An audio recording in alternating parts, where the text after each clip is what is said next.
The core muscle back set, like if you're looking between the 4 iron and the 9 or pitching wedge, have become, in essence, more playable.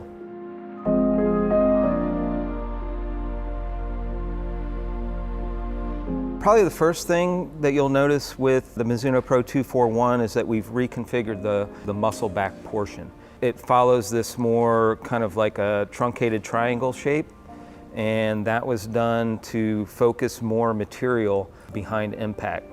So you have more thickness behind impact, then you have a more solid feel. And that's kind of evident when we're looking at the modal analysis. When you're looking at one particular mode of vibration, the thicker we go behind impact, that frequency starts to come up, and that's generally associated with a more solid feel. The interesting thing that we've been seeing recently, particularly with the younger players that we're working with, we're seeing this trend towards the younger, stronger players are kind of gravitating towards the muscle back. What we hope is that we're staying ahead of what they need, right? That's the game here, staying ahead of what they need, delivering on feel, delivering on the turf interaction, delivering on the address shape that they're looking for. So this is something that we're constantly looking at and trying to stay ahead of.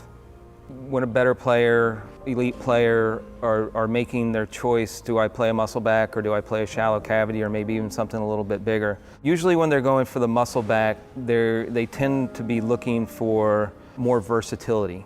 They like the more compact head, they like the way it goes through the turf, they appreciate the feel of it. That's what we're trying to accentuate with what we're doing in terms of the modifications we've made to the sole, what we've done increasing the thickness behind impact, and also everything we've done with the thinner top line and the more compact address look is just kind of helping to accentuate what that player is looking to get out of a muscle back. In the case of Mizuno, when we're talking about a muscle back or any forged iron, you got to talk about the technology, right? Grain flow forged, HD, which means high density. It has the copper underlay for incremental softer feel. If you look at the head after the copper plating, it's actually a 4-layer process. There's a thin layer of nickel, then the copper layer, and then another nickel layer, then on top of that, the final chrome layer. With copper, it's a very, very soft metal. You don't need much of it to get just a little bit incremental softer feel.